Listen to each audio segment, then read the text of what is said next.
Sure. Thank you. Alrighty. Check some audios quick. Live over on the Facebook is good. Live on the YouTube is also good.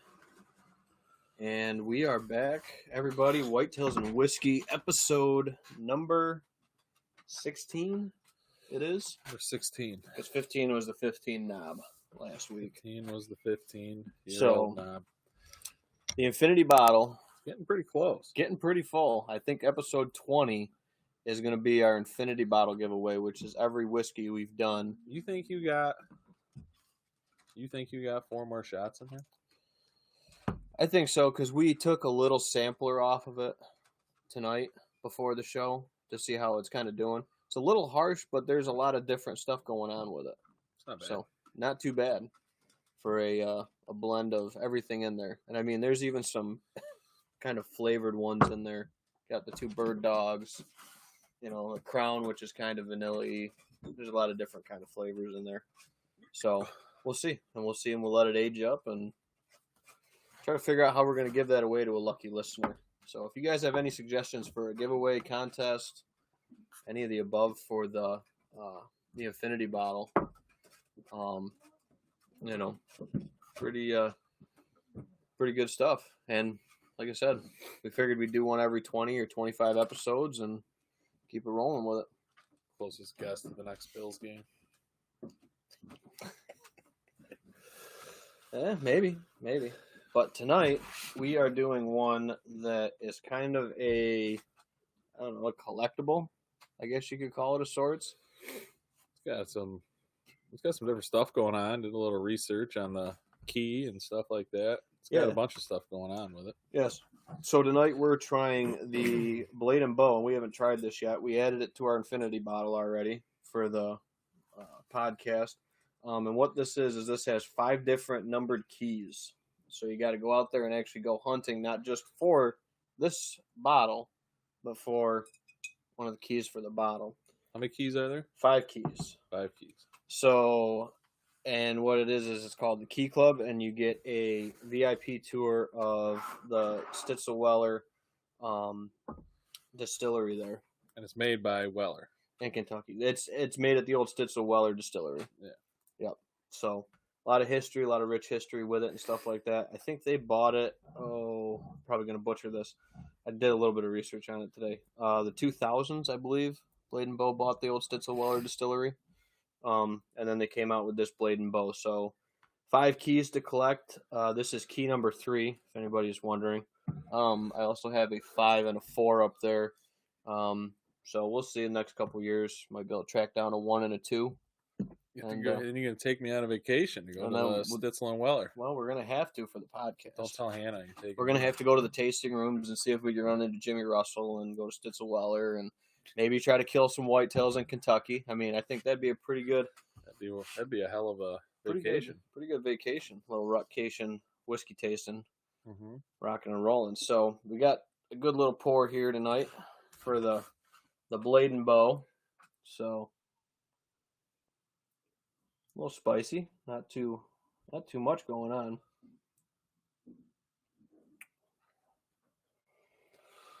Not bad. Really smooth.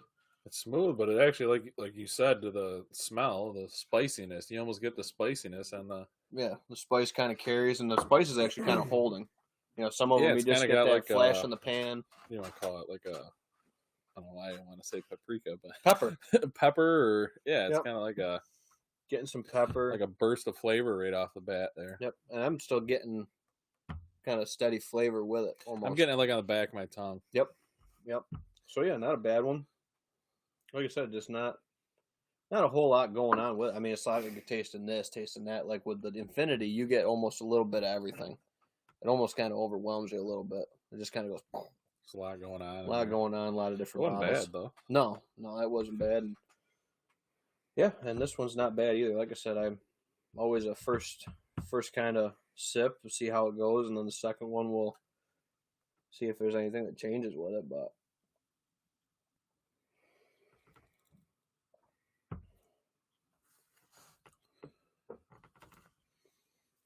See, I get that like that oak kind of char, pepper, and almost kind of a leathery taste with that. But it's smooth. Yeah, it's smooth. It's super smooth, and that's coming in at 91 proof. See, I get a lot of oak on the kind of oaky on the smell, but then on the flavor, it's more of that like spice. Yep. And we were saying too when we smelled the pork, we were almost getting like a cherry. I said oak, you said cherry. Yep. Cherry. Kind of. So I mean, good, though. We're just two new whiskey drinkers. I'm a new whiskey drinker. I've been for a couple years, but not anything crazy. You know, we can't give you too much of the whiskey stuff. We don't know what we're talking about. We'll just tell you what we think. We do know a guy who's a professional whiskey drinker. He knows his stuff. Might have to have him on here, Joe. Yeah. Yeah, we talked about that. We talked about having a couple other guests coming on here in the next few weeks. A couple guys that run like got a couple cool episodes coming up, I think. Yeah, I think after the holidays, after season. We got the confirmation from our our main butcher. I guess we have a secondary butcher if he's not doing it, but Andy agreed to set up a time with us after the holidays. He's going to come on here and talk about pointers for hunters. How you could help your processor out when you bring in your deer, and maybe give us some pointers on if you're a DIY guy on how to, I guess, make life easier on yourself. Hopefully, some of the tricks for do's and don'ts. You know, some stuff we've learned the last couple of years talking to him. Yeah, he's been great. I mean, I just got to know him a little bit last year. I mean, his family's been butchering my family's deer forever. Yeah. But decades. He just recently took it over from, I believe it was his uncle. And, but he's been running for a couple of years and seems to be, I think the first year was a little bumpy for him, but it seems like this year he's got it all kind of figured out. Everything seemed to go pretty smooth. Yeah, feet back under from what I could tell. Yeah, absolutely. And then another one. Is a friend of ours who is how do you want to say it, runs the Upstate New York Upstate Sportsman Facebook page. Yeah, kind of like a hunting community Facebook page. We're gonna get together with him and we're gonna stream it on Upstate's Facebook page. And Mike's a big turkey hunter. He wants to do a little turkey hunting. Yeah, I'm all for that. We'll get into that. I mean, we'll obviously keep the whitetail and involved with everything, but it's gonna be other stuff too. Yeah, so it's gonna be got a couple of cool episodes coming up here after the holidays, and I'm kind of excited for. Yeah, Mike's right there commenting in on the Facebook. Upstate New York Sportsman will team up with you and put you on the group page. So there's Mike looking forward to it. Thanks for tuning in, Mike. Yeah, absolutely. I think he's talking, like we said, after the holiday.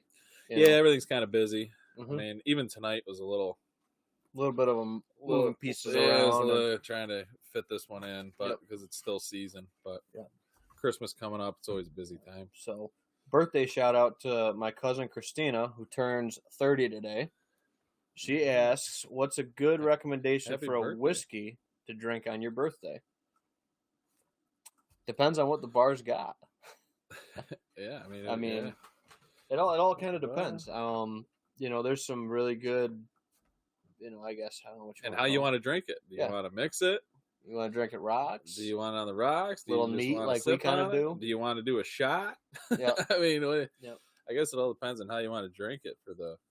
Yeah, I mean, recommendation. What your kind of flavor is with it. So I mean, one of my favorite.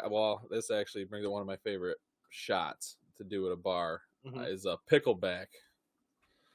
And pickleback. The pickleback. You usually do it with Jameson, but you can do it. You can pick whatever whiskey. I do it with Jameson, and then you do the shot of Jameson, and then you follow it with pickle juice, and the pickle juice like nulls the whole burn of the whiskey, and they kind of complement each other pretty good. So Yeah, so she says neat or straight. So something that you'll probably see on any bar that I would recommend neat or on the rocks is one we did in an earlier episode is Turkey 101. That's going to be one that just about every bar is going to have on hand. And I think it's a really good one that can hold its own on the neat or straight side. And again, like we're doing, you don't shoot them. If you're sitting there sipping one or whatnot on your birthday, or whatever, even if you're sipping one at night. I mean, the lovely decanter down there at the end of the bar is filled with actually Turkey 101. So that's kind of a go-to for if you're mixing it. It's one that's not going to break your bank for a mixer. I would do or that. You can drink it straight. I would do that on the rocks personally. Yep. The 101. Yep. Not quite maybe as smooth as, let's just say this, the Blade and Bow or something like that. But if you're more of a Jameson, I know a lot of people like JMO on the rocks. Well, there's quite a few bars that got Gentleman Jack. Gentleman Jack, if you're getting up above that kind of that baseline one, yeah. I don't know what kind of bars you go to there, Christina, but I know a lot of the bars that I guess I would frequent don't really have a lot of the higher end stuff. It's more of your kind of basic bar straight liquor. Ones.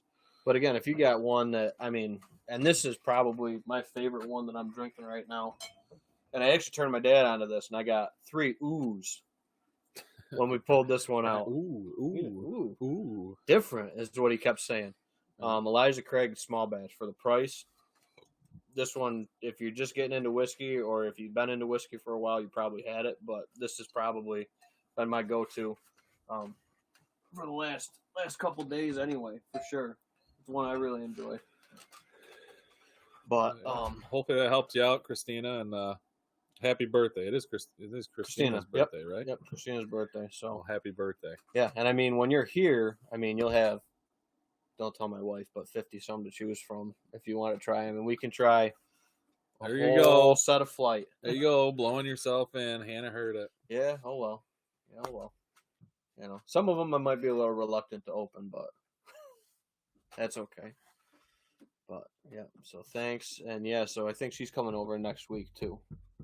Coming to visit, hang out, and stuff like that. So we haven't seen them in a while. So, absolutely.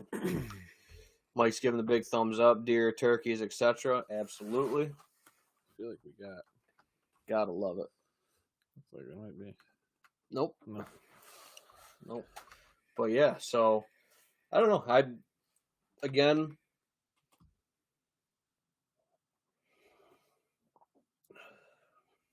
think it's good. It just doesn't have a whole lot going on for like that $55, put it on your shelf. Yeah, no, I think it's good. It's a good sipper, but it's not like one I'm going to go out and buy when it, goes empty, you know what I mean? Mm-hmm. So let's see here. We're all done with muzzleloader.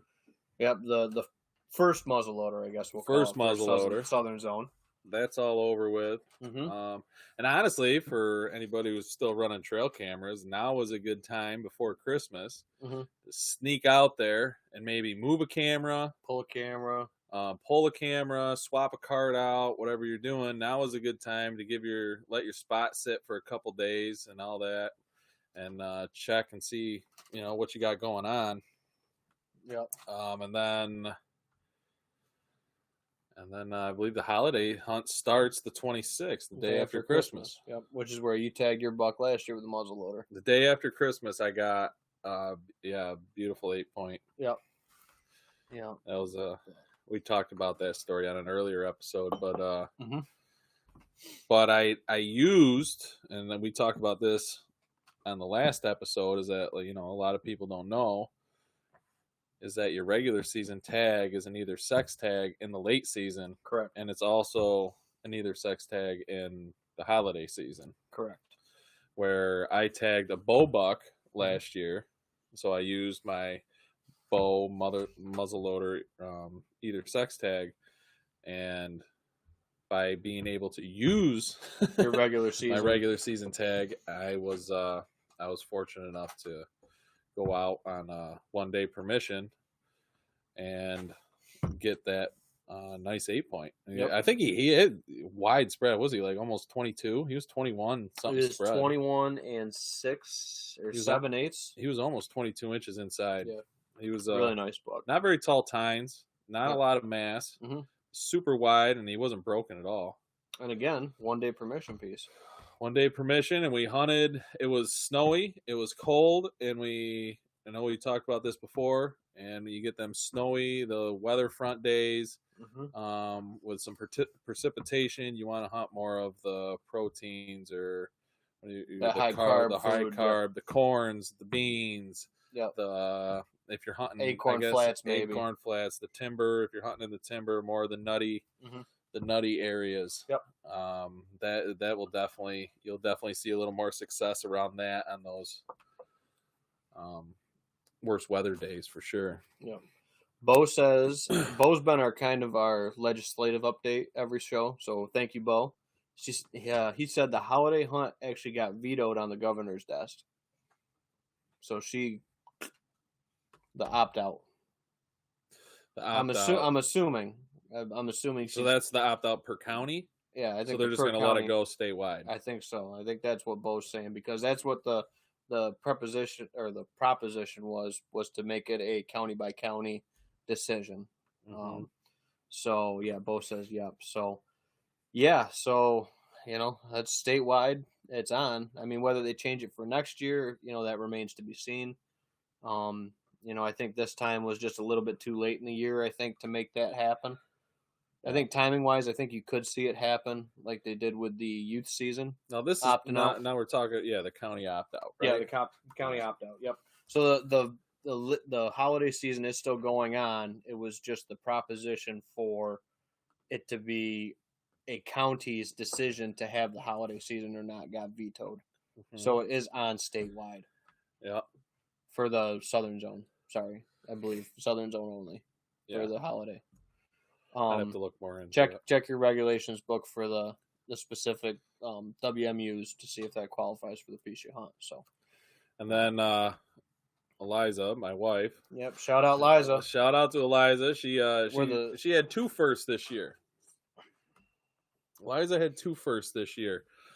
She got her first buck with a bow, and then she still had her regular season tag, and same thing to what we were talking about of what happened to me last year. My in-laws were grateful enough to keep Owen for an extra couple hours that day, and after work, or no, it wasn't after work. It was on a Saturday, actually. It was this past Saturday. But the in-laws did watch him, and we ended up getting out for the last 2.5 hours. And in one of my spots, there's the farmers over the years just kept dumping rocks in this hedgerow. So it's kind of like a rock hedgerow that goes up through there. And there's a spot that I found, and it's actually where I killed my gun buck. We sat in the same spot, and we had the same wind. We went out there to see if she could get just a deer with a muzzle loader, and she did it. I mean, I was actually anticipating the deer to kind of come out on the Greenfield side, judging by pictures and everything that I was getting, right, and from what I've been seeing the week prior. But actually, the only deer that came out that night was a beautiful 8-point. Yep, and actually came out on the corn side of the hedgerow. Yep. And so we only had a couple shooting lanes, and she goes, Nate, I didn't see the deer. She did. She goes, Nate. She goes, there's one over there. And I had my binoculars. I pulled the binoculars up, and I kind of looked through it, and I see him pick his head up and kind of looking in our direction. And I was like, man, that's a pretty good one. That's not a bad buck, I said, that'd be her biggest buck, her personal, So I told her, I'm like, I think it'd be your biggest buck. And she's like, I don't know. I can't really get a good look at him. And I was like, well, I said, he's already moved through your first window. I said, you got one last window. And I said, you're going to have to get out of it because we were hunting the ground. I said, you're going to have to stand up. The snow was crunchy. I said, you're going to have to make a move. I said, if you make the move, I said, that's your window right there. I said, you got to get to that window before he passes it. I said, once he passes it, it's over. I said, he's gone. And he did have a little bit of a limp with him, which I'll touch on that after we recovered him and everything. Mm-hmm. But she did. She got up and she got into position, and he did look our way a couple times, but it was so thick in that hedgerow, I don't think he could see us, but he could hear the snow crunching every once in a while. Yep. And he did. He walked right in that window, perfect broadside shot. And I remember I couldn't really see what was going on, and I'm waiting for her to give me some information. And she goes, oh, he is a lot better than I thought he was. And I was like, yeah, I said, I'm pretty sure that'd be your biggest buck. And there was just silence after that. And I don't know, maybe 30 seconds went by and the gun went off. And Kaboom. She's never shot a deer with a muzzleloader. So, so the smoke and everything. And she looks back, she goes, did I get him? And I was like, well, I didn't see anything run on either side of the smoke. I said, is he just laying there? Did you drop him? Yep. And, we got looking, and he was just laying right where she pulled the trigger. She did a great job, great shot, double lung. Come to find out, the limping was because I believe it was his front left. He only had half of his hoof. Yeah, he only had kind of, if you look at both toes, like, I'll put the right one down, but he had like just a little sliver. Yeah, and then this one was like, there wasn't any blood or anything. I don't know if he was born that way. I don't know if he was born or injured, but it's something that he had for a while. For sure. It wasn't like anything fresh for this season. You know what I mean? Yeah. But that's why he had kind of that limp or whatever you said. Yeah, but congratulations to Eliza, my wife. She's a killer. She's a savage. Yep, savage. And yes, and we had our first baby. Yep. Back towards the end of August. He's doing great. Yeah. But it's been a big year for her, big year for me. Muzzleloader buck, brand new baby. Thank God we have good friends and family with that new baby, or else we wouldn't be able to get out and do these things. Mm-hmm.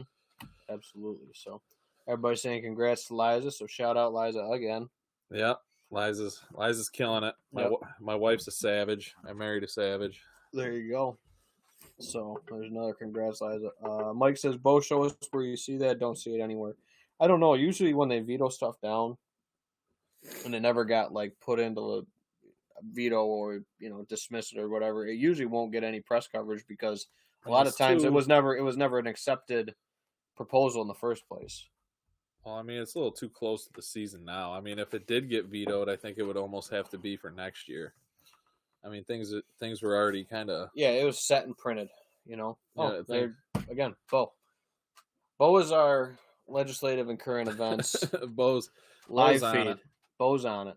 Bo's on it. Yeah, so appreciate that, Bo. Absolutely. Yep, for anybody who's looking at that. But if she did veto it, it sounds like the holiday hunt is still on for all of New York then. Yep, Southern Zone there starting Monday. Yeah. So, and again, talking about that Monday coming up, and we got this bad weather rolling in, you're going to have deer wanting to put that feed bag on. I wish we could hunt like Christmas morning or Christmas afternoon. Or tonight or tomorrow evening. Yeah, it would all be nice ahead of this front. But it's not looking that way. Yeah, so that's the thing with the fronts is you got to watch these fronts and watch that weather. And like I said, unfortunately, we're kind of in the gap right now with season, unfortunately. But there's still some opportunity out there. You said you went by a couple hunting spots tonight. There was fresh digs. I mean, there was stuff out in the fields. Yeah, I've actually what was it? It was last week. I saw it was a cut bean field. I saw there was like 16 deer out in it. Mm-hmm. They were hitting that cut bean field pretty hard. Yep. Yeah, and I had a pile of them, one of our food plots this afternoon. I was sitting there talking to my dad, catching up with him, picking up some chicken feed for my turkeys and birds. Yeah. So, they're out on food right now. So if you got food right now, start, maybe take these next couple of days, like Nate said, pull some cameras, move some cameras, maybe get out there, do a little scout. Walk with the family, something like that, get some eyes on some spots, do some driving around your local hunting area to see what kind of food sources they're on to know where to go, Yeah. hunt and stuff like that, or what spots to kind of look for food. Yeah, But doing a little homework if you got the time this week. You're off of work. Mhm. Maybe do a little midday driving and kind of see what the deer are doing. I mean, the snow is a great indicator to see what deer are doing in the evenings, at night, because they leave a trail. Yep. And if you're looking out west of here, where they've been getting dumped down with snow, I know some people have been posting pictures with a foot to like 2 foot of snow in the picture with the deer. Mm-hmm. So you might be looking at a timbered area, with a lot of browse and thermal cover and hunting it that way. So there's different strategies, like we said, based on kind of the conditions you're dealt with in your hunting area, to be successful right now. You're not going to hunt the spot you hunted, beginning of archery season in October. Right. So, yeah. And being that flexible, that's what's going to help you tag that late season deer for sure. Everybody, congratulations. We can just scroll right through all Liza's congratulations. They're everywhere. Yeah. Thanks again. Couldn't do it without you. I can gut a deer faster than you, though. She's got them raccoon hands. The raccoon hands. I think I talked about that in like episode 3. Yeah, gotta be. It's been from the beginning. Yeah, Liza can. She could. We actually should time it. Me and her did a little. Head-to-head. I knew. It wasn't a set thing, but I knew her competitive side. Mm-hmm. Me and her were gutting a deer side by side, and I knew she was in the back of her mind thinking that I got to gut this thing faster than Nate. So, and she did, and I kind of knew the same thing, and we were doing it obviously as safe as we can without cutting ourselves. But Liza can gut a deer. And got them quick hands in a pretty quick amount of time. Mm-hmm.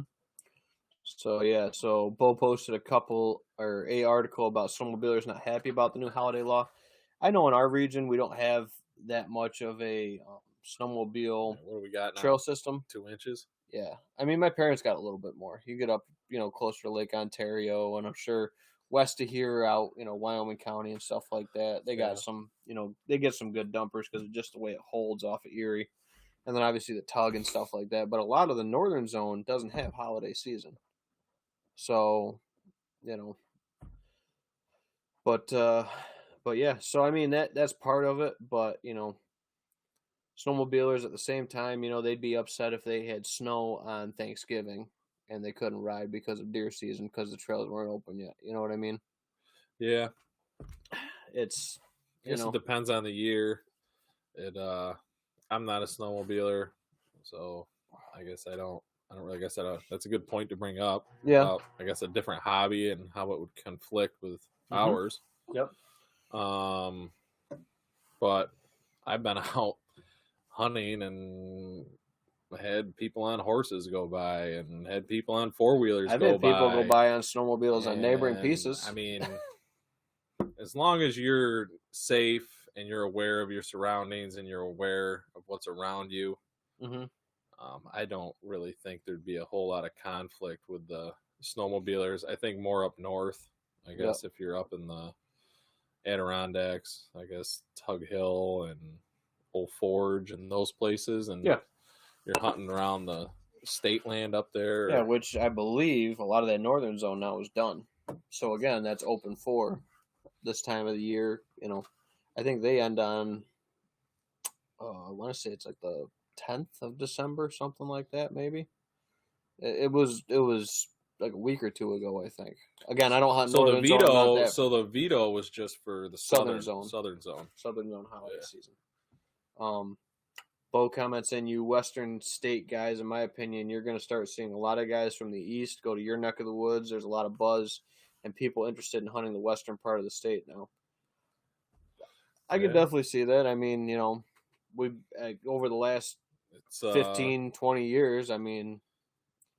Yeah, I could see it. It's not easy to get hunting ground. I mean, everything's private. I mean, there is some state land. I mean, they're gonna. I think there's archery opportunity on state. Yeah, there's probably some good archery back opportunity. sections and stuff. I mean, for guys to travel out here, I mean, they would. I think maybe in the southern zone. I mean, at least around here in the, you don't really hear about a lot of like farmers leasing out land. I guess, for money. Usually, it's like a lease to, like a trade-off lease, or it's just a permission piece, and family member. And if it's a permission piece, they're probably going to have to hunt it with somebody else. But I guess if somebody wants to hunt out here and they got the coin, I guess you could persuade anybody with the right amount. Yeah. No. So I think there's some of that, but I don't know much ground around here that's going to be easy to get on without any issues. Yeah. At least in our neck of the woods.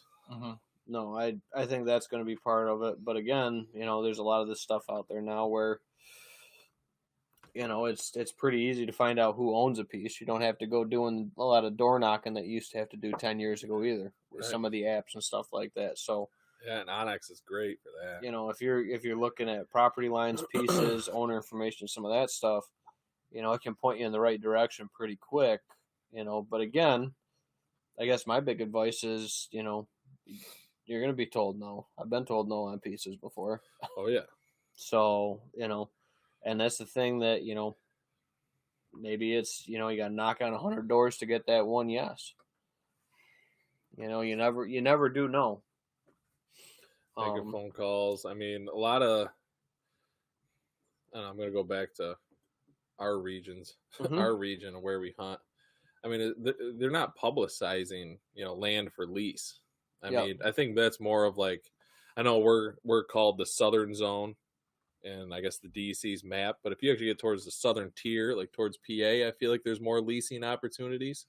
Yeah, I can see that.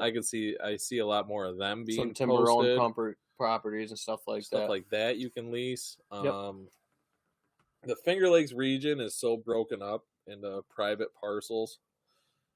I don't know. I guess it's possible, but I feel like it would be pretty difficult. I think it's becoming more and more common, and I think one, you got to knock on a lot of doors. I guess this is just my kind of advice from years of doing permissions, doing leases, owning own pieces, et cetera, and the whole kind of spectrum of things, growing up and all that stuff. The big thing is just you got to treat your landowners right, and you got to treat them better than you treat your family, basically, if you want to keep it. And that means treat them like family. Treat them like family, at least. The family you like anyway. Yeah, as long as you have a good family.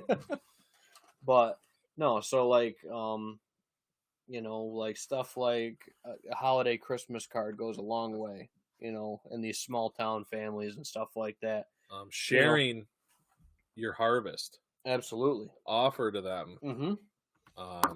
Venison. Yep. That goes a long way with a lot of people. Thing that's really helped me in the past, being a permission guy, is actually trading labor. I would go up there and I would ask to hunt. If I get a little he and haw from them, I would offer. I don't offer a lump sum. I always trade labor first because I'm a person that doesn't have a lot of money. Right. I do well. I live a comfortable life, but I don't have, lots of expendable income. Thousands of dollars every year I can just give somebody to go hunt a piece. Right. Even hundreds for that matter. I always traded labor, whether they needed firewood or some garden work or pack and bunk. I mean, fixing a gutter on their house, or simple things like that you can offer people. That's always helped me if you're someone like me who doesn't have the expendable money. Yep. I know one of my leases. I mean, it kind of worked out that. I mean, they're great friends of mine, but I mean, we kind of treat each other like family, I guess. But he told me, he goes, well, okay, I'm going to let you hunt this piece. I'm going to let you solely hunt it, and you let whoever you want out there. He goes, my only stipulation is that if any trees fall in my field every spring before I go to till and plant it, He goes, I want those trees out of my way. I've helped you with a couple trees. It's happened. And that was something. So that's something I do. I try and do before every planting season. I get out on that Spring piece. turkey scout. I do a little spring turkey scouting, maybe a little shed hunting. Hop on my 4-wheeler and the chainsaw, and I go cut up whatever's in his field, big limbs, big whatever, just so it's out of his way of his equipment. Yep. I know, but that's something that trading labor has worked for me. If I don't know if that helps any of you guys, but Yeah, and the other thing that I'll say too is, if you're getting a piece, for maybe a good value, you got to show that value to the owner, like you said, the labor, maybe it's giving them some increases in your rent cost or your lease cost, to keep it. Because again, the worst thing you can imagine is somebody goes in there and says, well, the property's worth 10 times what you're offering it for.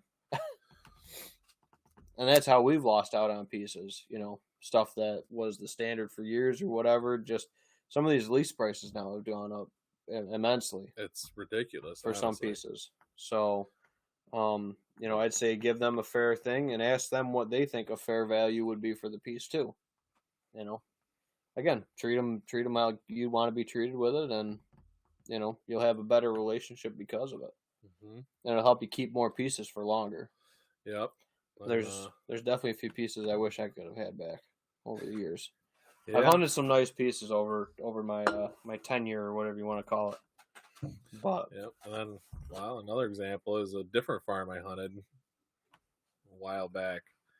It was a dairy farm, and my payment to be able to, for me and my family to be able to hunt, I think it was that section or whatever. It was it was the north section there. I think it was probably 100 acres, mostly field, but there was like 40 acres of woods on it. Yep. For us to lease that, my family, I had to pack bunk every September, sit in a tractor, August. I get out of work, go sit in a tractor till 9-10 o'clock at night, packing bunk for them. And if some of you guys don't know what packing bunk is, that's when they bring the silage in from chopping it. It's the tractor that packs it down into the mow. Yep. And that's other ways, I mean, it's the same thing. It's kind of trading labor, but they were shorthanded, and that's what they needed, and it worked out for a few years, and then things, life goes on. But yeah. But no, I think that's definitely good information for anybody that's got a piece or maybe looking for a piece. Like Bo says, maybe some people are headed west. I guess it's the new frontier in New York. I don't know, but I think that's some of the things you can do to maybe set yourself apart from the kind of the average person, and make them feel worthwhile. It's a Christmas cookie basket, a Christmas card, that extra stuff that makes it that small town good relationship with that person. And if you do harvest a deer off your piece, I mean, even if you show up to their house with 3 to 5 pounds of hamburger, and a burger, and just because that's not getting any cheaper at the store. Just be like, hey, thank you. Sometimes they'll accept it, sometimes they won't, but it's the gesture that goes, Yep. It definitely goes. Most people will accept it. A lot of people like that jerky. Hey, or that summer sausage, stuff like that. Yeah, the specialty stuff. You get any specialty stuff, Yep. cut a hunk out of that. You can sacrifice a stick of summer sausage to keep that smile going. Yeah. Wow, keep that smile going and keep the permission you hunting. Yep. Absolutely. If you like the piece. Absolutely. Absolutely. But yeah, so other than that, I know we got, late season. I know we want to take a few more does. I was talking to my dad this afternoon. But we get a lot of, I call them, I guess, non-resident does that start to move in on some of the high quality food and cover, as the season goes. So I know we're looking to take a few more does here with the muzzleloader and bows and stuff like that here in the holiday season.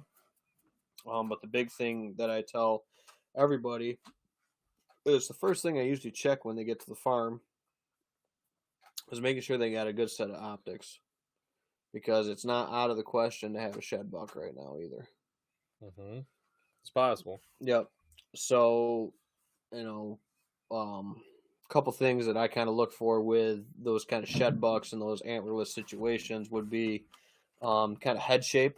And then button bucks are getting pretty big right now. And there's some pretty big button bucks out there too. So that's where it goes back to that head shape. Those does kind of have that rounded top of the head.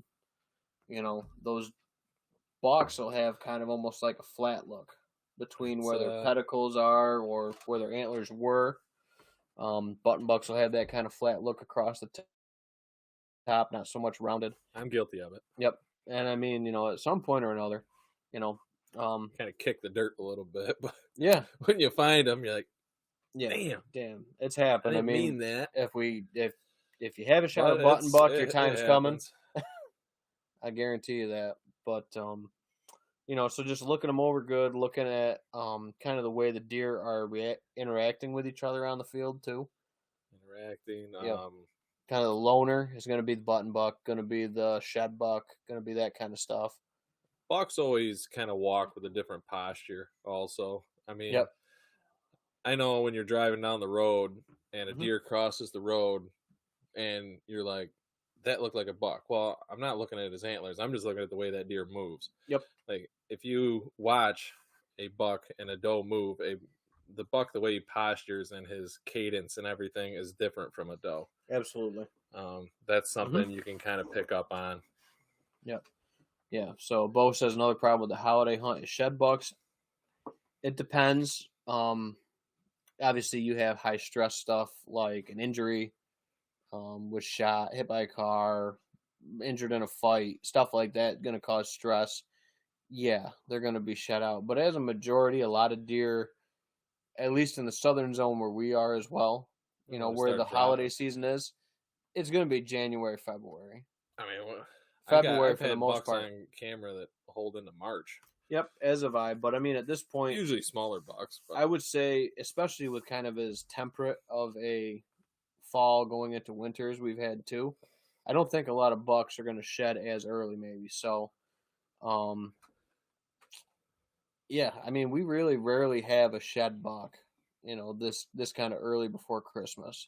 Usually, I guess we get the first couple starting to show up on camera, shed out. Like fresh shed out with blood and stuff like that on them, probably like first, maybe second week of January. So it is getting close for some of them, but it's not really a majority. Mm-hmm. You know, I wouldn't say. So yeah, not many people are doing what you guys are doing and checking to see if they shed or if they're button bucks or not. That's a good point, but at the same time, a lot of hunters. I mean, there's less than probably 20% of hunters in the field that there was at the beginning of gun season. No?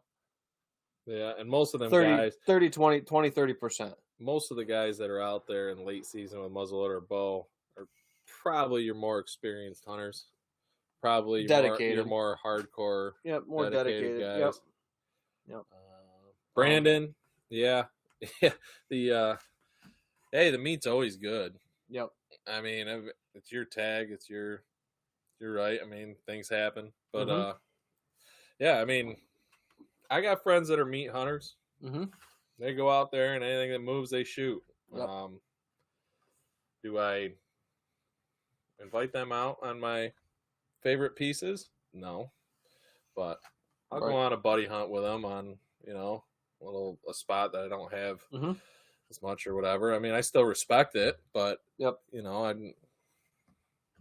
it's just a different view on things, I guess. Not everybody is a trophy hunter. Right. Not everybody's looking for a big buck. Some people are just looking to fill the freezer. Right. Yeah, and I mean, mine's pretty full. I mean, with two nice bucks, you know.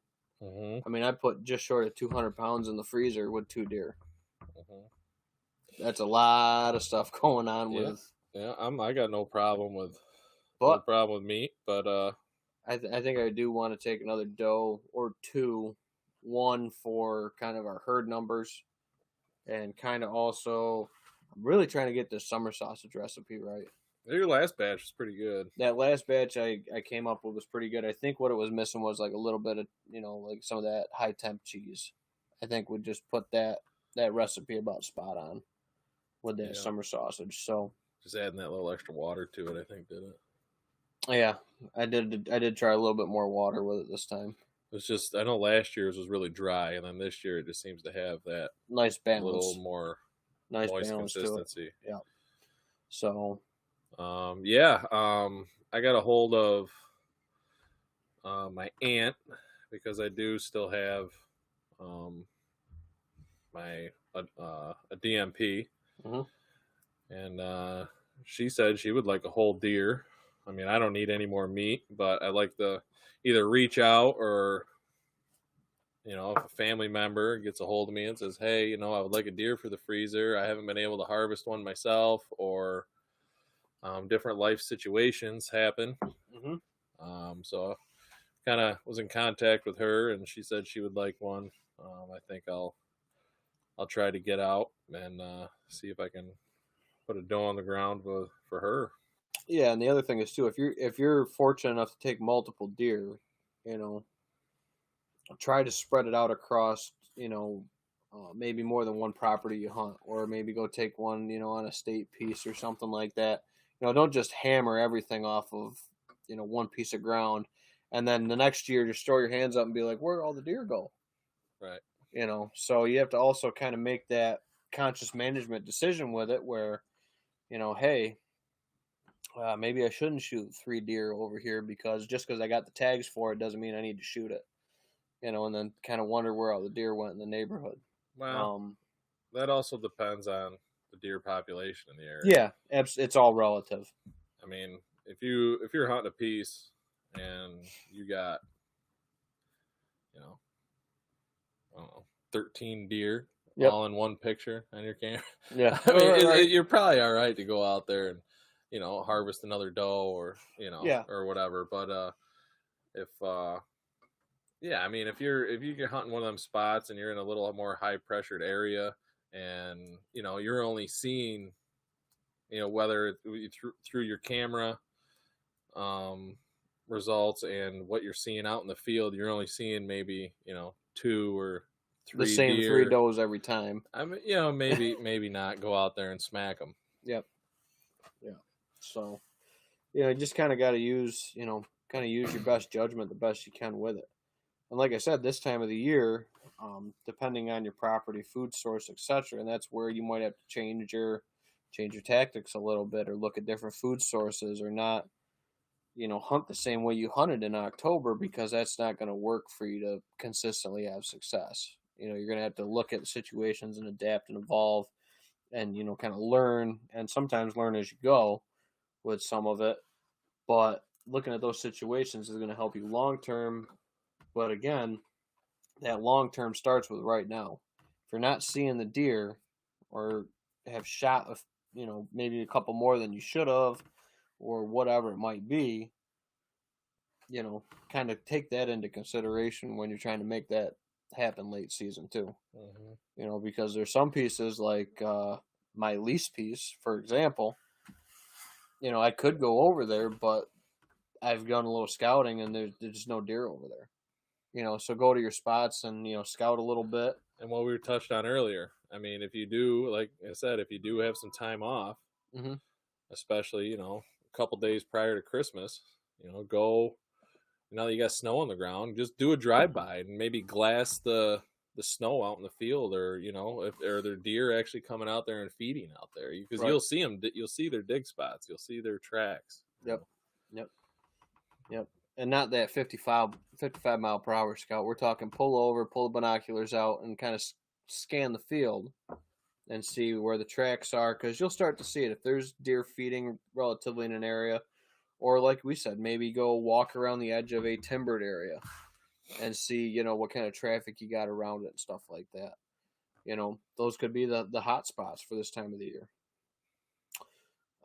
Brandon commented in.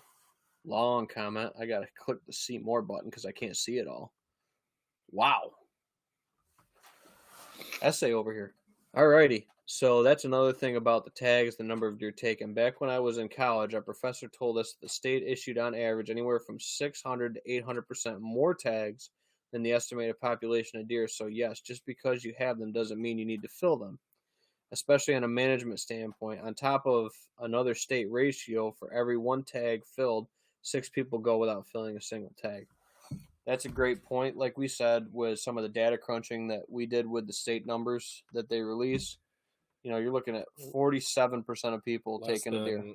Less than 50% of registered hunters in New York actually harvest a single deer. We're not even talking a buck. We're just talking a deer. Yep. And out of that, I think it's like, 30% is a buck.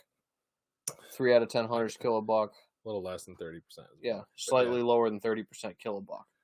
So, again, they issue all these tags to try to get the harvest numbers where they should be for a zone.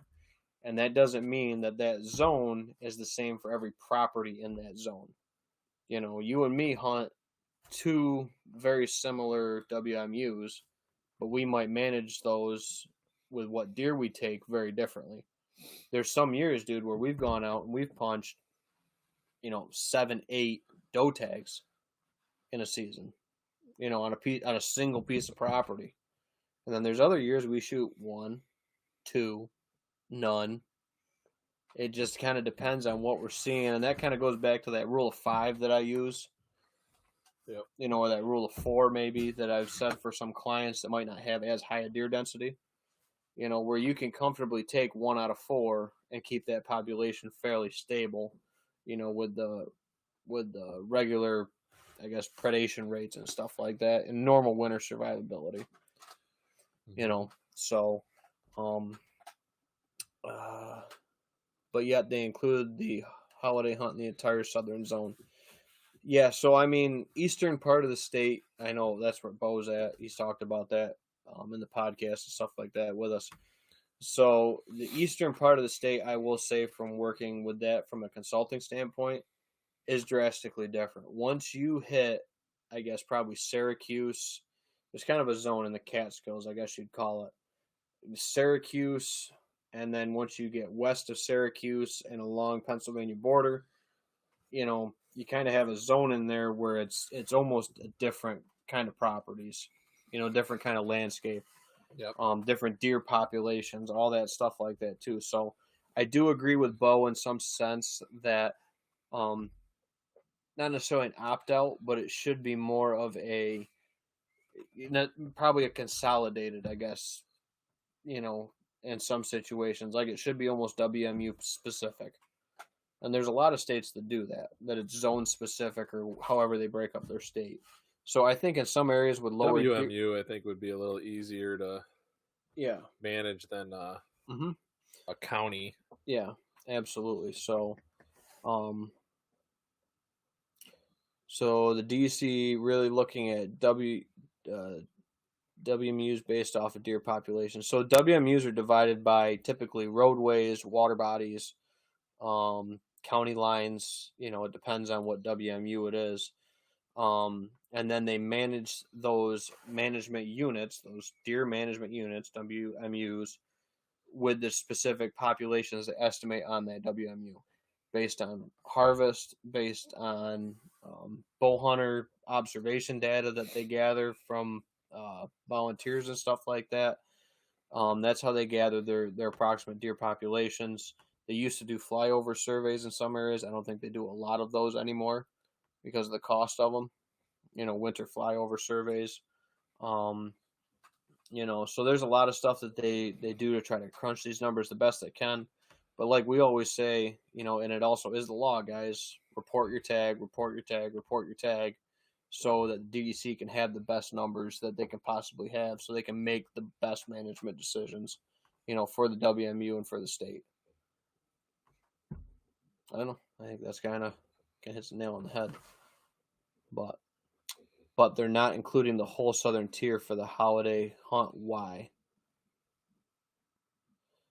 But they're not including the whole southern tier for the holiday hunt. Why? So, I mean, they are, well, a majority of the southern zone is holiday hunt in. So, I'm kind of confused with the holiday hunts for the southern zone. It's on, I don't know what Bo's trying to say, but they're not including the whole southern tier for the holiday hunt. Why? Yeah, they are including the whole southern tier. So I think it's the easiest one to enforce for the whole southern zone, because you have northern zone, southern zone, and then you have excuse me. Well, it's the easiest to maintain and manage when you split it northern zone and southern zone, because that's how the states split automatically. it's or historically. It's all based on, I mean, total deer population is what they look at in a whole, and whether, I mean, your zone is lighter in population than others. I mean, the state's looking at it as a whole. Yeah. So I mean, they break it up, northern zone, and I believe that's the DEC that's kind of breaking it up. I mean, when it comes to, and that's historically how it's always been. Right. But I mean, the total number of deer in New York, which we've touched on before in other episodes, Majority southern zone is a top 10 state in total deer population.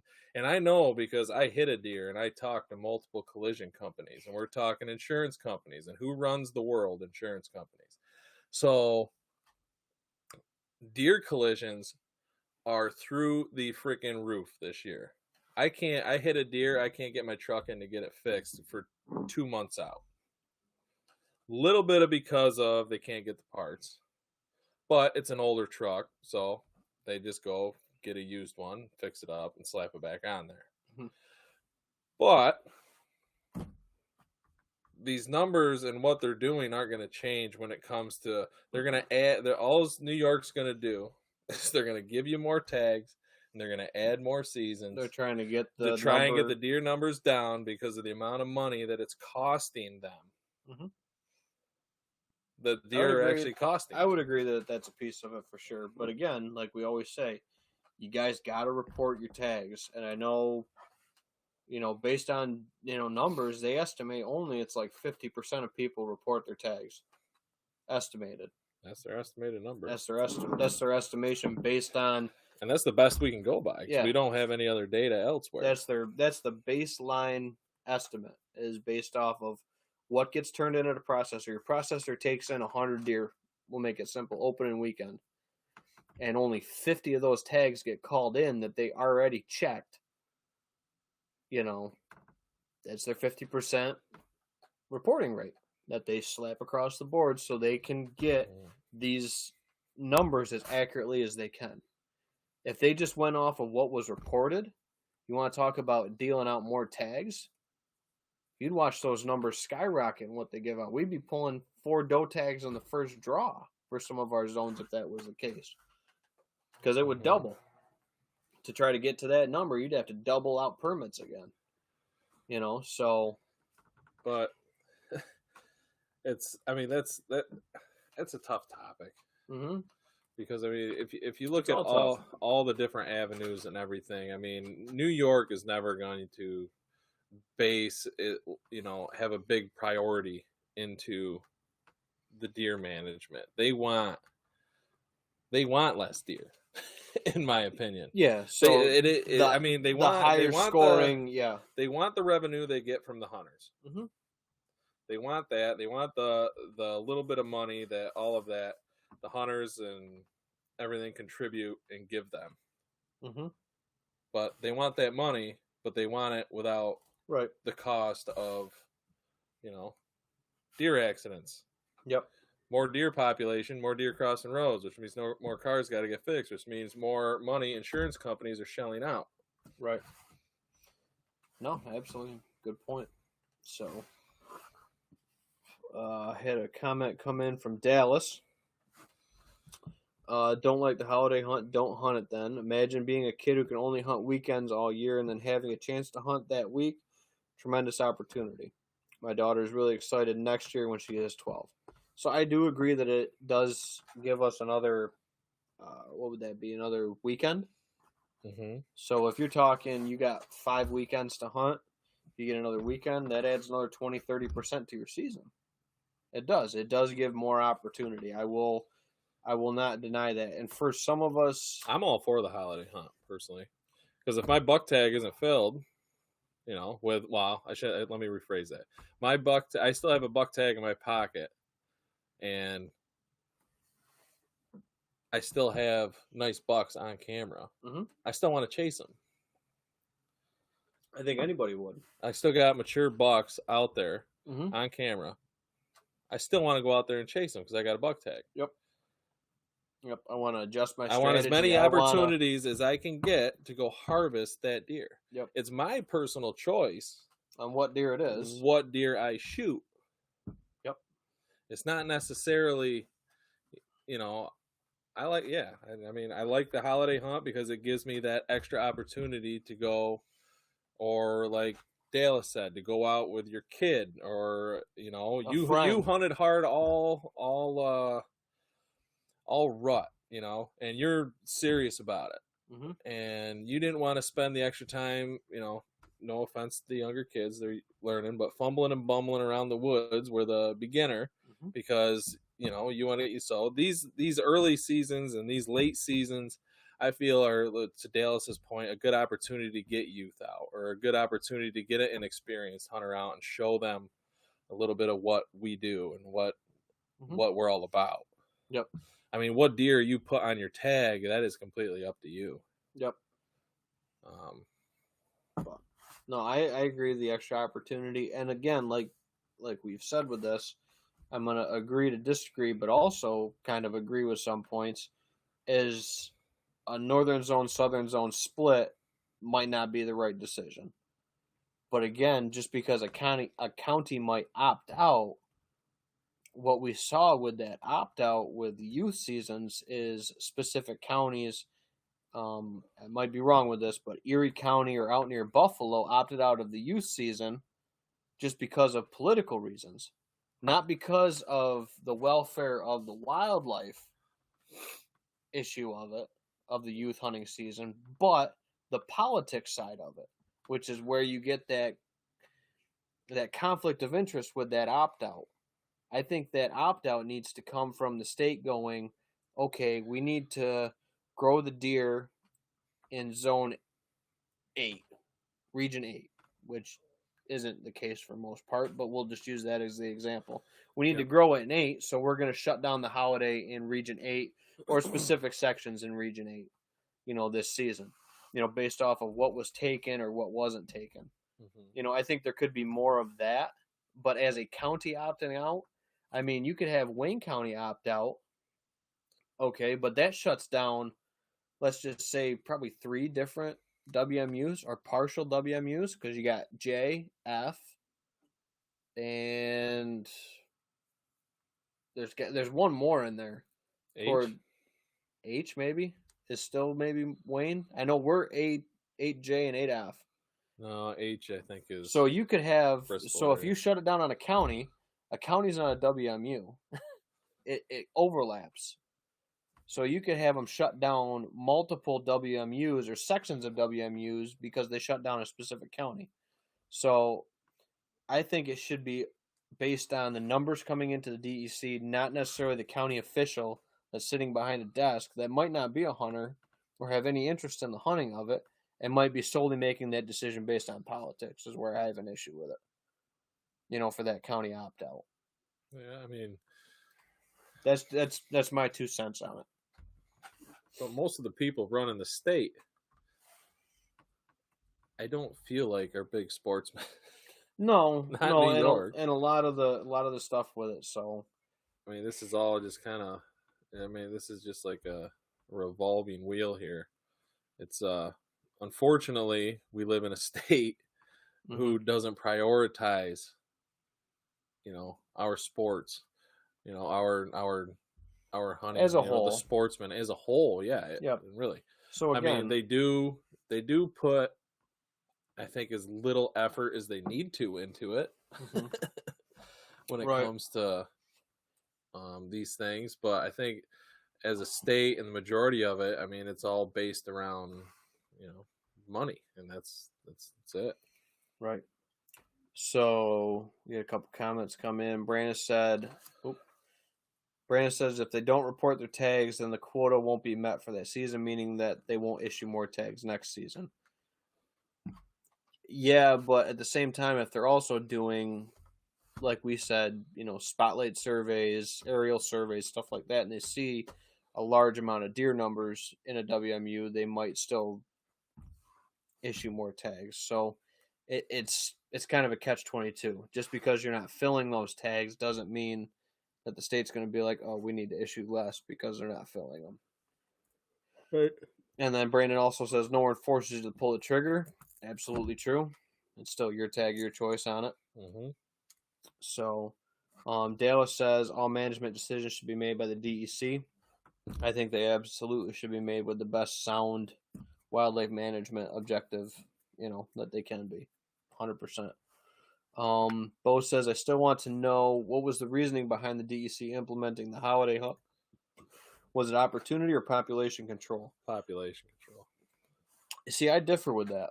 Really? I think that I would go for opportunity over population control. I'm sticking with my guns on the whole New York State thing. I don't think New York State gives a shit you, and about, this is where you and me we differ a little bit. The hunter. I mean, you can talk to any econ officer you want.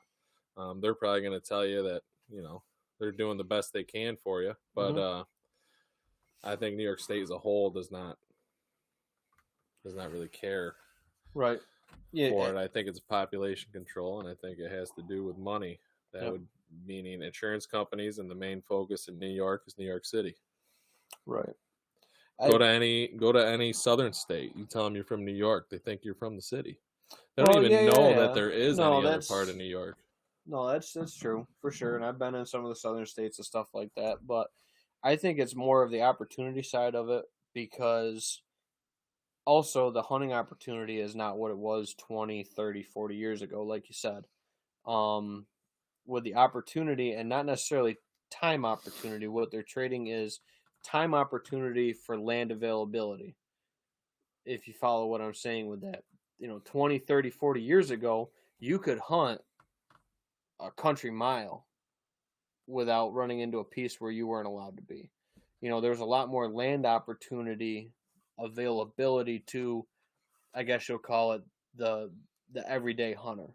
The big drive days where you see the truck bed full of orange vests down the road. So now I think what you have with that is the trade-off with the state going, okay, we can't make people give permission to hunt their land, so what we have to do to bring numbers down as a whole, again, looking at a whole standpoint rather than your specific WMU property, whatever, is the state has to say we have to give more opportunity to take the deer off of a landscape level to the hunters to get that same number to keep it in balance with the habitat. We're losing habitat. We have to take more deer. Without bringing back habitat, you can't reduce your deer harvest as well. As well as, and this goes right back to what you're saying, and I'll tie into how I agree with what you're saying, is tying into how it's focused on money and people, but that is human interaction. And what that means is it's all driving back to lack of habitat and lack of hunting land opportunity to hunters. So what's the DC have to do? They have to lengthen seasons. They have to up bag limits to get that same amount of deer to balance on that scale with people and habitat, and try to balance that the best that they can. And that's me, I guess, trying to tie it into the way my head kind of works on the whole thing. Mm-hmm. And I think that's why they give more opportunity, is because there's not as much land available as there was 20 years ago, and there's not as much habitat as there was 20 years ago. I mean, you go drive around a neighborhood and how many old little hedgerows and woodlots and stuff like that are gone now and maybe turned to ag or hay or a housing complex or whatever. Mm-hmm. There's my 5-minute soapbox. Habitat. Old Tin Cup habitat restoration and enhancement. I think habitat has something to do with it. But I mean, total deer population. I mean, Bo, if he's from the Catskills, I mean, if you're talking habitat, I mean, they got it all. The only thing they're missing is the big ag fields that will feed these numbers. Well, numbers. or maybe mixed age. Sorry, mixed age of woodlots where there's a browse component to that. I Just mean, because it's cover and trees doesn't mean it might be the best food. right. Yep. But you come to the Finger Lakes versus the Catskills or the Adirondacks. What's the main difference there in all three of those zones? What is the main difference in landscape? Food per acre. Food per acre. Mhm. There you go. So, I mean, I could walk through a, let's say, 100-yard by 100-yard brush patch across the road from my house. I could kick out 20 deer. Mm-hmm. Oh, 100%. All because food per acre. if there's food source around it, they're going to pile in there. They'll sleep on top of each other. Mm-hmm. As long as the food's there. What's the number? Yeah. I mean, what's the deer's number one goal besides breeding in the right time of year? Food. Eat. Yep. Eat so all if day, you go over day. to the Catskills, you get them hilly, timbery kind of regions. Yep. You get into the more mountainous regions, Catskills, Adirondacks. You get into that. It's not as much food per acre. terrain for an immense amount of whitetail. Yep. Because it does not have the food per acre to sustain that. 100%. So if you come here to the Finger Lakes and these deer, we have an immense amount of them, it's because of the ag fields. It's because of the food in the regions. Are those big farms taking habitat out, and is that, I guess, hurting the quality of our deer herd? I would say yes. Can be. Absolutely. And the more that happens, it will hurt us more. The more parking lots we have out there filled with cornfields and bean fields and whatever it is they need to sustain their living. Yep. But that is the biggest difference between the zones. Yep. And it's food per acre. It all comes down to food per acre. That's it. That's I mean, in the Catskills, I think it's pretty hard to run probably, 50 to 100 pounds per acre. have a 300-acre cornfield on the side of a mountain. I don't know if that works. I mean, that's just the terrain you're in. I mean, you can talk about how the state manages the deer and this and that, but the bottom line is New York as a whole is a top 10 state in total deer population. And it's not going to happen. Yes, our majority of the deer in the Finger Lakes, well, we just explained to you why Western that New York, is. it's food per acre. And we just explained to you why that is. It's the terrain you're in. I mean, it sucks if you're hunting out there and you want more and you want better, and every time you go out, you want to see, 10 doe file out and 2 bucks or whatever, however it works. It's the terrain you're hunting. It's management different ways too. It could be timber thinning, in some of those areas. Timber thinning to have more undergrowth to supply more food per acre that are within the brow reach of deer. Yep, absolutely. So I think that's a big part of it too. Is that all comes back to food per acre and hunting opportunity based on, I guess, area. You know what I mean? It's not. I said it's not 20 years ago, man. I could probably 20 years ago when I was a kid, dude. I used to be able to knock on. What grows antlers? Food. High nutrition. Or food in general. You got to have the food food in general. But yeah, that high nutrition food, the proteins, the carbs, the all that stuff to sustain through that winter and hit the ground running in the spring. You got to have it. You got to have enough food. Look at those Midwestern states. What are a majority of those big buck Midwestern states? Big, huge ags. They're ag states. A lot of food per acre. You got to have the food in your area to sustain it. And yes, food plots help draw deer. And food plots help with all this other stuff. But the biggest, I think, bitch here is that's just how it is in those regions. I don't necessarily think it's anything really the state's doing. I don't really think it's the amount of tags put out. I don't really think it's the food per acre in your zone. In our area, I feel like the tag limit's fine. It's and then your regional. tag, your choice. Yep. I believe that's working fine in the Finger Lakes region, but from what Bo is saying, I feel like that's just his area. That's the Catskills. It's it can't sustain that number of whitetail. Yeah, and I could see that just being same with the Adirondacks. It could be a habitat thing. It could be just a lack of the amount of food per acre, like we keep tying it back to, comparative to the hunters per area. But the hunters per acre is also less in the eastern half of the state than it is in the western half of the state as well. So again, we go with that balancing act of tags versus hunters versus deer. We're always trying to balance. And we're trying to balance apples and oranges over here. Eastern state, western state, northern zone, southern zone. It's two different styles of hunting. Oh, absolutely. Completely different. And how you look at and manage that is completely different. Like you said, are you going to put a 300-acre corn lot on the side of a mountain? No. It's not going to happen. No. But back to the comment line, because we've been going on a little bit of a maybe the Whitetails and whiskey rant here. Maybe the blade and bow kicked in. Well, blade and bow kicked in. You like it? Yeah, I'll go for another one. Nate's over here. What are you on, your third? And maybe. Brandon comments in 8 minutes ago. Yeah, we went on a little bit of a tear there. 8 minutes ain't bad. 8 minutes ain't bad. Brandon ain't going anywhere. Yep, he's all good. It's almost like the state needs to micromanage based off the township as far as the holiday hunt goes, based off the population and the number of deer taken, such as that we meet up on a so-called quota for a season. So we are opting these townships or counties, WMUs, out of said holiday hunt. But then it boils down to the cost of the state's resources. And like Nate said, the state doesn't care, so I don't believe that we will ever see it managed the way that it should be. That's a good point.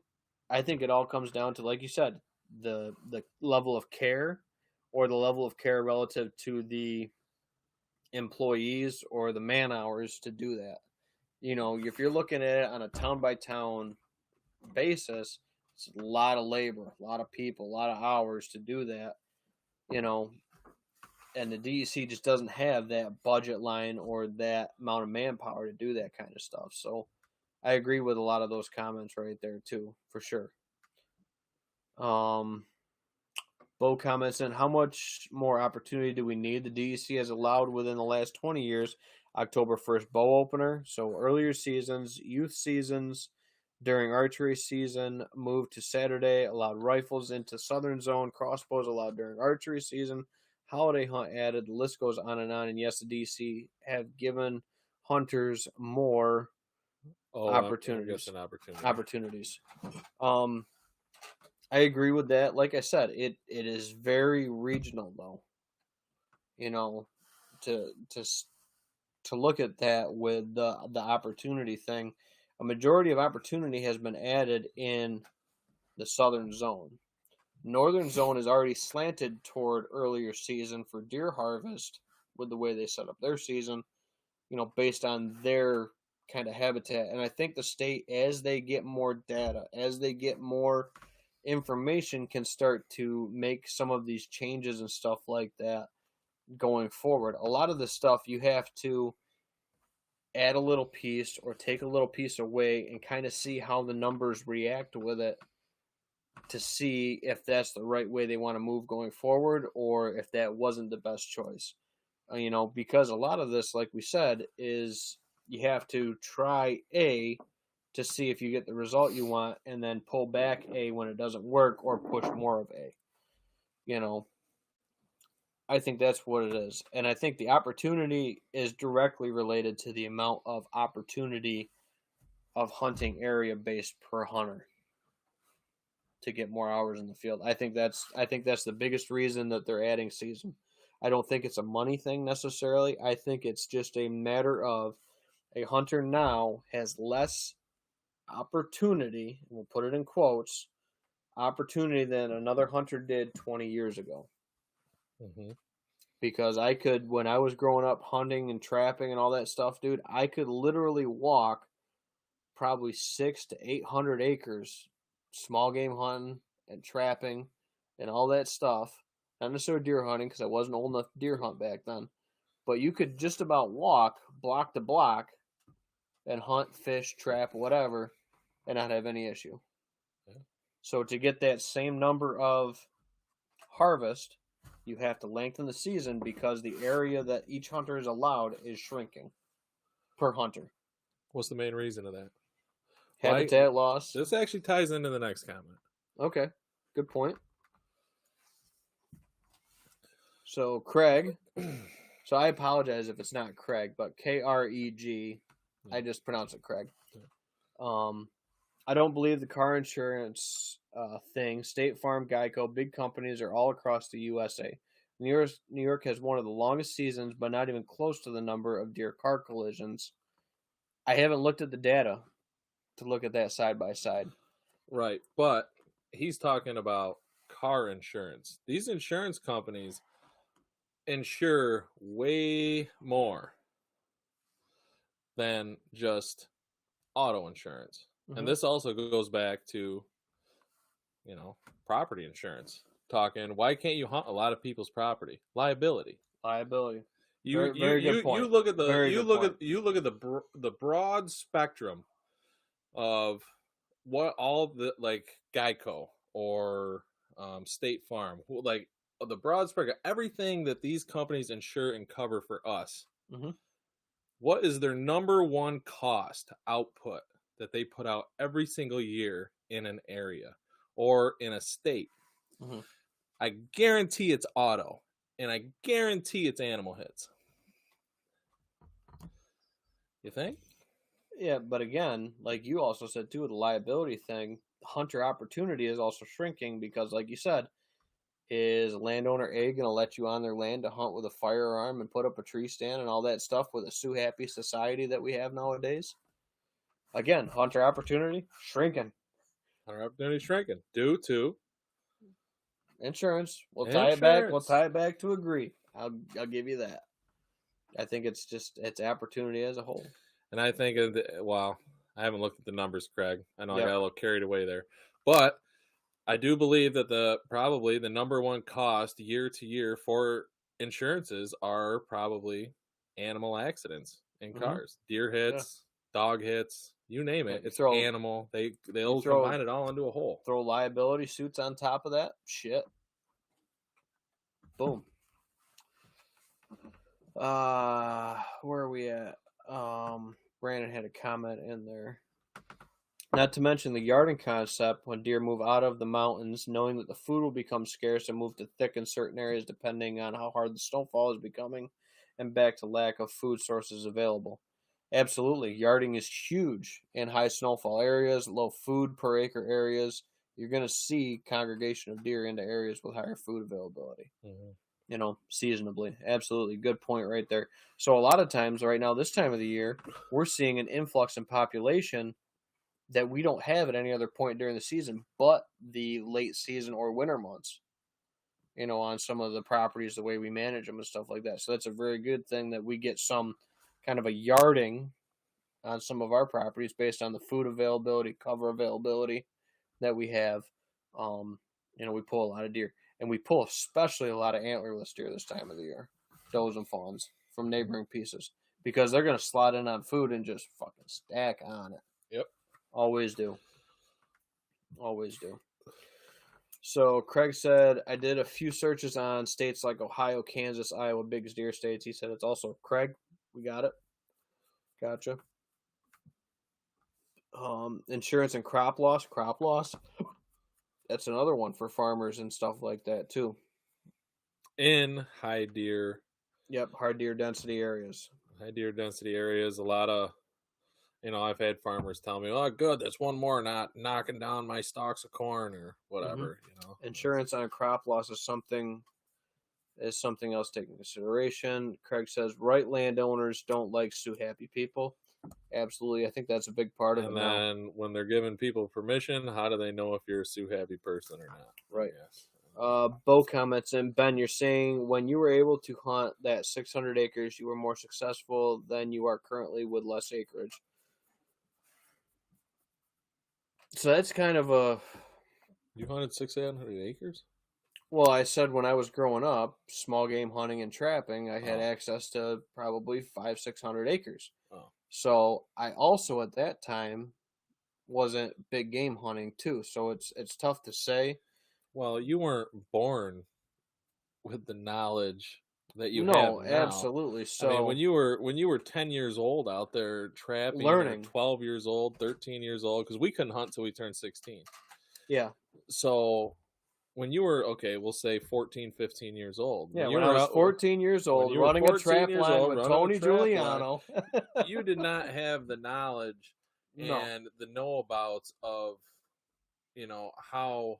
how to be as successful as you are now. So right. that's a tough question It's in my eyes. yeah, it's tough to The way compare you hunted those when two. you turned 16 versus how you hunt now is completely different. I guarantee it. The way I hunted 5 years ago, or The way I've hunted the past 5 years is changed immensely. yep, yep.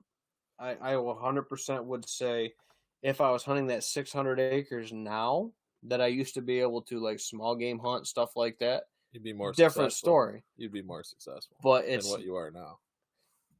yeah, I don't know, more successful, but more opportunity. The more opportunity, I the would more say. success, the more So- chance of success. Absolutely, there'd be more chance of success or whatever with it. So the 600-acre thing, that's kind of relative. That was more of just it was available to utilize for that reason of small game, trapping, etc. The big game side of it, I just wasn't able to. But then, as the deer hunting and big game in that area got more, I guess, progressive. There was way better deer, now than there was when I was 12 years old.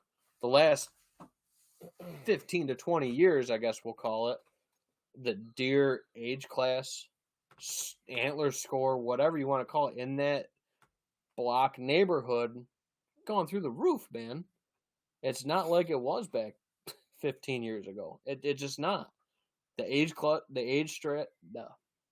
age structure has progressed to a level that was not there when I was that age anyway, to be able to take advantage of. So I think to kind of answer Bo's comment, I am more successful on less acreage, like you said, because of what I've learned from being in the woods, what I've learned from trial and error, what I've learned from other individuals, what I've learned from people on stuff like the podcast, what I've learned from clients, what I've learned from my father. All that stuff has kind of developed me more toward being more successful on less, I guess we'll call it, acreage, or using multiple avenues of information that I've gathered to make the best decisions on the properties I hunt.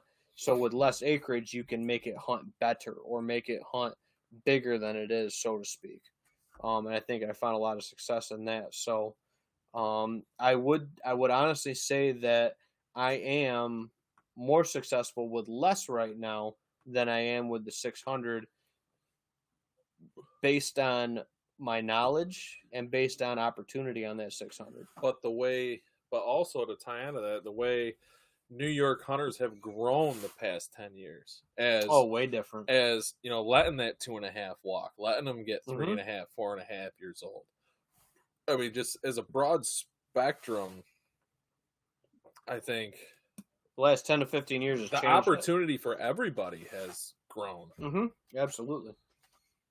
And I think, Bo says that, imagine if. I think it's coming. I think the western side of the state is kind of developed more quickly because of, again, we say food per acre, antler score wise goes up because of food per acre goes up. I think the eastern side of the state has to play almost catch up to try to get to that level, and you're never going to see it across the board. It's always going to be up and down across the state wherever you go. So I think that's why you see a lot of the antler restrictions on the eastern side of the state, because that's their easiest way to get to that that antler score or that age is antler point restrictions. Versus out here, it just turns more into hunter education, or just again, like you said, hunter choice. You know, and I think it is getting better, and it is getting better on an annual basis. You look at the numbers; it's getting better on an annual basis for antler score. I would say they don't quantify that data, but antler score per hunter, successful hunter, I guess, goes up. I would say almost on a yearly basis in New York over the last 10 years for sure. Probably, yeah. Definitely over the past 10 years. So what else we got?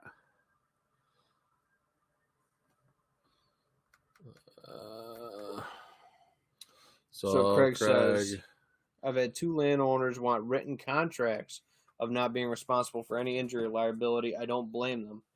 So that's a good point. I know if you're leasing a place, a lot of places are going to do that now. Yeah, or require you to carry a small insurance policy, and QDMA, formerly QDMA, NDA offers a liability package. I think it's very affordable. I want to say it's under $300 for a piece of property to cover you and cover the landowner. Yep. So a lot of times on my lease pieces, I include that in my lease agreement, is that liability insurance away from that landowner. And just another thing to help you maybe, secure a lease. Yep. Then we got Bo. So it's agent knowledge, not acreage, that makes a difference in harvesting deer. I would say yes. I would say that it's kind of like a seesaw. So it's kind of like he corrected age knowledge. Age knowledge. I think all of us not necessarily age. The older we get, the more experience we have, the more knowledge we gain. I mean, every time we go out hunting, I feel like, you kind of take something away from it. Mm-hmm. But it's kind of like a seesaw effect. I mean, it's like a balancing effect there. Definitely the more acreage you have, which would increase your opportunity to be successful. But I mean, the more knowledge and the smarter you hunt, and the more smart woodsmanship you put into your game, or whatever you want to call it, definitely will increase your chances of being successful, and not consistently running deer off of that piece, or hunting a spot on a wrong wind, which is going to, them deer are going to figure you out. I mean, the more, and then in gun season, I mean, your property could be completely spent by gun season. Because if you're not hunting it right, you're hunting on the wrong winds. You're hunting it. You're walking in and bumping deer off of food. You might not even know it, and you're walking through a bedding area. I mean, a bedding area may not be thick cover. I feel like that's just a huge thing that the TV shows and the media put out there to sell their seed. You know how many just hillsides or bedding areas, just wide open hillsides. Now I wouldn't say wide open, but the little timber cover, like a open hardwoods hillside that the sun hits. Visual benefit, whatever the reason is. That sun hits them, warms them up. They take a nice afternoon nap or morning nap. They're visual, so they can see. Wind, thermals. I mean, that all plays into it too. Bedding isn't necessarily just thick cover. Yep. It's relative. It's a relative, yeah. So, I mean, you also got to kind of look at your piece like that. I mean, if you're walking into your hunting spot and you're like, well, I'm always bumping deer out of here, but it's not thick. Or well, you think of why that deer's there. When that deer's there, why that deer's there, and what are you going to do about it? Yep. Why, when, and what? I mean, you implement those 3 questions into your game, or any stumbling situation you have, and you come up with an answer for it. Yep. You're going to increase your chances of being successful. But I would say that I think knowledge, just like Brandon said, I think knowledge trumps energy return on investment. Yeah. So energy or knowledge trumps acreage. Yep. And how you hunt it. Yep. I mean, both of the pieces that I hunt, I have 4 different pieces I can hunt. Actually 5. I only focus my time on 2. Mm-hmm. because there's less hunters there. So that gives me more of an opportunity to do what I want to do. Mm-hmm. And both of those pieces are only like 40 to 60 acres apiece. Right. Yep. And that's total, not counting cover. That's total. That's total. That's counting. Yep. That's counting woods. That's counting field. Mm-hmm. I mean, I'm not out there hunting 200-acre pieces. Right. 600-acre pieces. I'm out there hunting just little plots. Yep. Yeah, standard New York size. Like I tell everybody too, when people start asking me what my average consulting size is, it's really like 30 to 40 acres in New York. And that's all across the board. That's Buffalo to Albany to Watertown to Orange County down by the city. That's everywhere. And my thought on it is I'm capable of being successful on those by hunting smart. I'm not bumping deer onto the neighbors. Mm-hmm. I'm not, if the wind's wrong, because I mean, a lot of these spots and the way the timber wraps around the field or is on a certain side of the field, I won't even hunt it on that wind. I'll just stay home. I'll sit at home with the kiddo and the wife and just cook some burgers. Or go to a different piece. Or if I go to a different piece. Mm-hmm. It's all on how your property lays out and how you hunt it. Yep. Is how you're going to be successful. Yep. Got to break it down to it. YouTube, Keith chimed in, says, "Evening, boys." Evening, Keith. Joining us a little later in the night. We're getting pretty close to the end of the live stream. Our Keith? Keith, my Uncle Keith. 5 Watt World. Oh, all right. Yeah, Keith Williams. So, Brandon, getting these, he's got to come on. We got to have Brandon on. We're going to have Brandon. Contributing to the conversation. Got to have it on. So, Brandon, you got to let me get a word in edgewise, though, if you come on. Yeah. So, Brandon comments, 10 to 15 years from now, we will see increase in the numbers of larger sized deer taken across the board. I hunt state grounds, and I would rather just out of the challenge standpoint. But 5 years ago, I would see 1 to 2 bucks per season aged from something's messy with the comments. Aged from 2.5 plus. This season on the same piece, I sat the same stand 1 week straight up, sun up to sundown, and witnessed 8 different bucks, 3.5 plus or older, along with uncountable numbers of younger bucks. I think it was around 19 or 20, sort of lost count. But the education and knowledge of New York State hunters is increasing each year. Honestly believe this whole state can produce some serious bone along with full freezers. Bo comments western part of the state. I'm assuming commenting back to Brandon's. But yeah, I think it's shifting too as well with there's not as many people hunting state land parcels as there was either. 10 years ago or whatever you want to call it. Right. I think there's less people hunting state land now than there was 10 years ago or 5 years ago. But I also agree, like Brandon says, all across the state, the age class is improving. Think back, 10, 20 years ago. I mean, that one buck I got out in the garage, that really wide one's a great example. 20 years ago? Yeah. When I found that big wide one, just north of 11. I know. That's when we found that big wide one north of my grandmother's, dude. That was a giant. Still is a great buck. Absolutely, 100%. Would love to tag that buck. But that was it. That was like the top shit back then, man. But now that's kind of fallen. Yeah, I mean, he still is a stud, but he's his antler size nowadays would 130 inch, 135 would fall into a great buck. A great buck. Wouldn't say a tank in New York. Yep.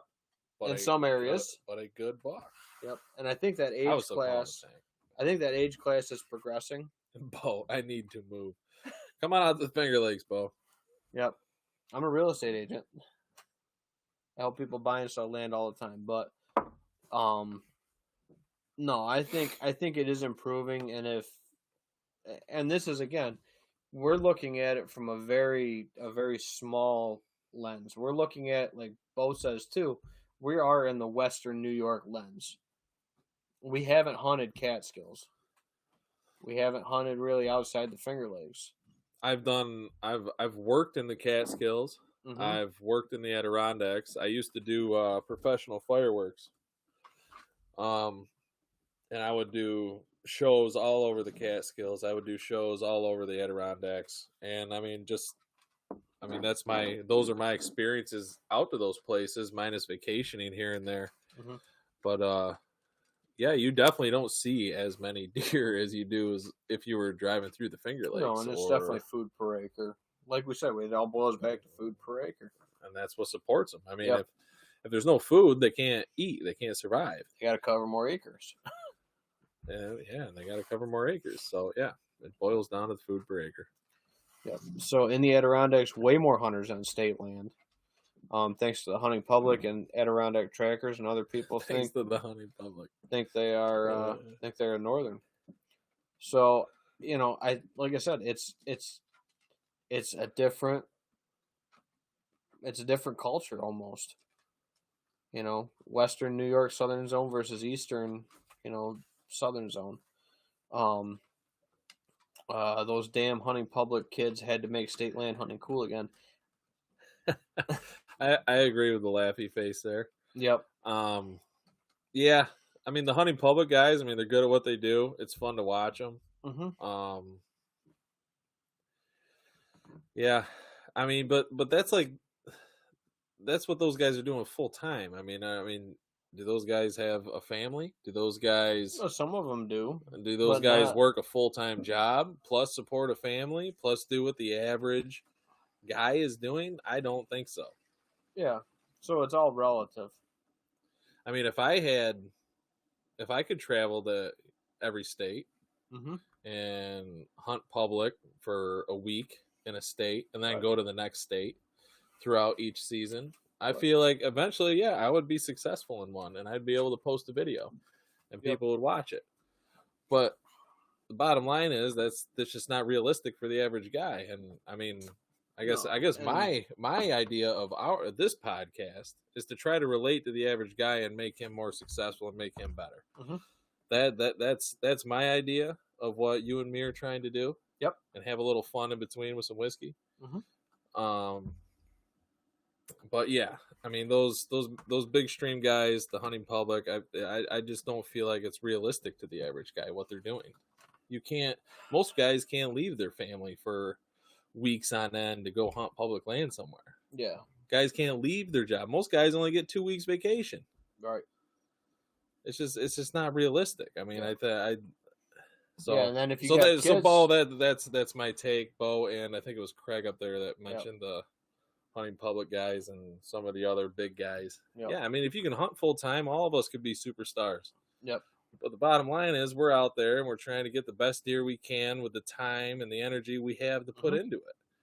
And I hope that the people watching this realize that that's what me and Ben are trying to do. We're trying to help you guys out. We're trying to help because that's where we're at. Yeah. We're at the, working a 40+ hour job, plus managing a family, plus all the other BS in between. I mean, and still trying to be successful and do what we like to do. And that's what we're trying to do for trying to help you guys out. And I hope it does. And a lot of you guys are return viewers and appreciate it. So Bo says, top comment of the night. I'll say with this one with Bo. My wife gets mad at me if I'm in the bathroom too long. I'm going to tell her now I'm quitting my job and I'm going to public land around the country. Bo, you are the man. You're the man. If I had the balls to tell my wife that, actually, she would laugh at me and just say okay because she know I wouldn't do it. Good luck. But good luck to you, Bo. I hope that works out. But if Bo's not on next week, we know what happened. I think his wife killed him. Probably. But yeah, I think we've been at it for about an hour 45 just about at this point. So I think we're going to sign off. We had great conversation tonight. And yeah, I can't wait. I love all the interaction. I love the back and forth. I love this live. You don't get these podcasts in that live form, the communication with the viewers and the listeners and all that stuff, that back and forth, that answering the question, that give and take kind of stuff that you get with a lot of other podcasts. And I really do enjoy that with the way that we do this. And then the different opportunities, and the different, points of view with it. You're kind of a different background than I am, that Bo is, that other viewers might be different too. And then we all chime in and have a conversation together. I think that brings it together for everybody. Yeah. Bo, good luck if you do get out. If you still got that buck tag in your pocket. So I hope. Bo's hunting the holiday season. He's thinking about it. I think he's I Absolutely, hope he man. does, and I hope he tags a nice one. I hope you shoot a stud, an absolute stud. And if you do, you got to let us know. But Brandon said, comes down to knowledge, hunting stands on the right day, right wind, scent control, eliminating variables that you can control and not worrying about what you can't. That's the key to being successful. Brandon, good comment.